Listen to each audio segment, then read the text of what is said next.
Hey guys and gals, it's your buddy Drew from Living History's Mysteries and Ferocious Feline Productions.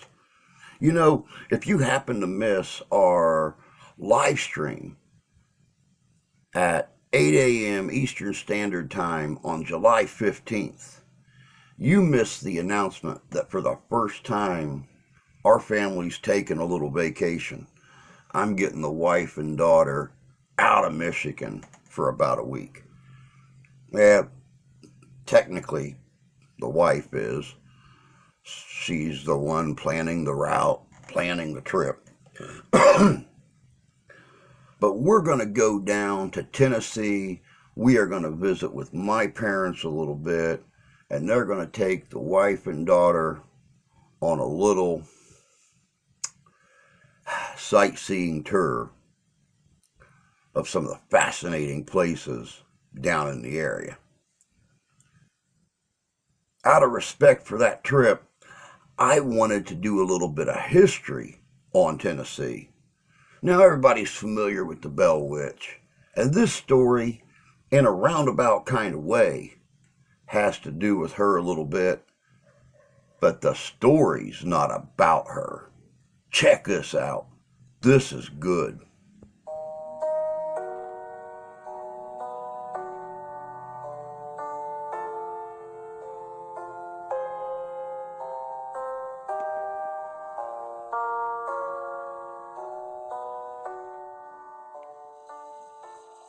Even 40 years after the Bell Witch haunting, residents in and around Adams Station, Robertson County, Tennessee, lived under the shadow of the tales of what had happened to the Bell family.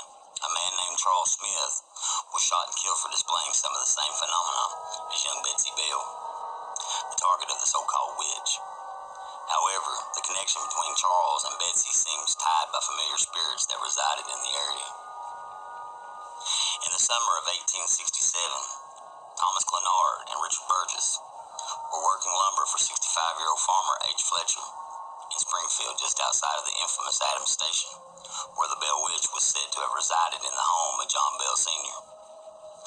Their other co-worker, Charles Smith, was, according to them, some sort of sorcerer who decided seemingly for no reason to torment them with his supernatural abilities. They said that Charles was a fortune teller who bragged about being able to spell anyone, and soon after, Thomas and Richard were tortured nightly by visions of great horses and what they described as hobgoblins while in their quarters. They said that Charles was also a ventriloquist, which has similarities to the accusations of fraud leveled against Betsy Bell decades earlier. The earliest accounts of what would become known as the Bell Witch haunting in 1817 didn't include poltergeist activity later written about, but the young Elizabeth Bell, also known as Betsy, had somehow learned ventriloquism. On October the 19th, 1820, military officer John R. Bell crossed the Red River at Port Royal, Tennessee, and had dinner at the house of a family with the last name of Murphy in Robertson County. He documented what the family had told him concerning the strange goings on at the Bell home nearby. Rather, a singular circumstance was here related to me of a young girl of about 15 years of age residing but 3 miles from Murphy. A voice accompanies her which says she should marry a man, a neighbor. Thousands of persons have visited her to hear this voice. In many instances, it will reply to questions put to it. The visitors have left as little satisfied in their curiosity as before they heard it. Many are under the impression that it is ventriloquism, imposed upon the hearers either by the girl or her brother, who it seems is generally in her company. Her family is respectable. In January of 1856, the Saturday Evening Post ran an article and stated the voice was ventriloquism by Betsy. The article continues by saying that the voice would only begin speaking after nightfall, and only when all of the lights in the home were extinguished. The article didn't explain how the voice could sound like it was coming from any place in the home, as if suddenly moving around in the darkness. It also implied that Betsy had employed the alleged trick to win the affections of Joshua Gardner. It didn't address the amazing ability the voice had to openly declare the secrets of those who came to visit. Instead, it documented that after Joshua married another, the voice vanished. Stories about Charles don't record under the conditions his coworkers heard the voice that seemingly followed Charles, since they weren't lodging with him. It could be that they heard this voice that seemed to follow Charles while on the job site in the light of day. The phantom images that Thomas and Richard said that Charles had somehow created and their odd appearances isn't likely to have been inspired by any later outside sources. Outlining tales of the Bell Witch in Nashville's Centennial Exposition in 1880, it was documented that this so-called witch that haunted the Bell family could appear as a rabbit, a black bear, and a black hound. It went on to say that the voice could imitate the sounds of various animals and gave three names to itself, saying at different times that its name was either Three Waters, Tiny Purdy, or Black Dog. It would be in later writings that the appearance were presented as more chimeric. It was said that the haunting began because John Bell Sr. had seen a monstrous creature with the body of a hound and the head of a rabbit and shot at it. This hound, appearing with black fur, would continue appearing to family members and their slaves. Sometimes it would appear as having two heads or no head at all. Young Drury Bell apparently spotted an impossibly large bird perched on a fence staring at the house once.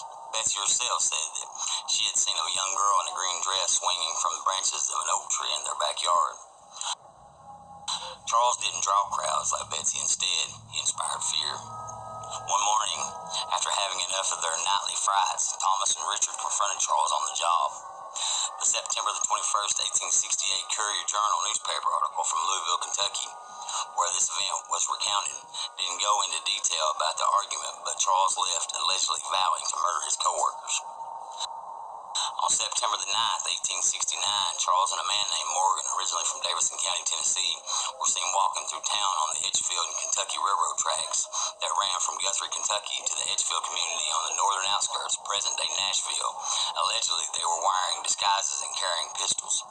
After learning about this, Thomas and Richard rode after his old co-worker and the stranger.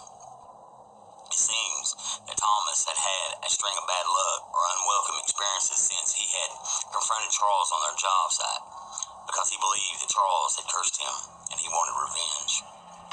It would later be revealed in court that Thomas and Richard were carrying rifles, and Thomas said his only intention was to arrest Charles so that the man could stand trial for witchcraft.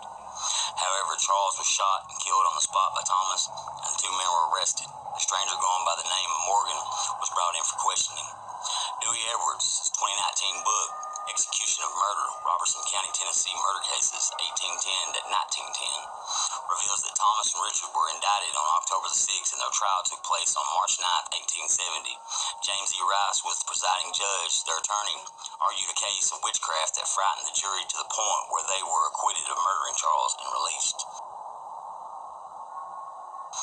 The image of a witch with her black cat as a familiar is widely inaccurate.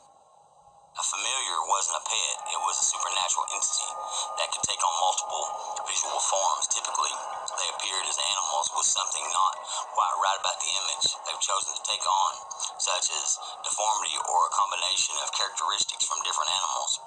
There were instances where they could appear as human or a humanoid shape as well, excluding the entries about them in the 15th century witch hunting manual, the Malleus Maleficarum.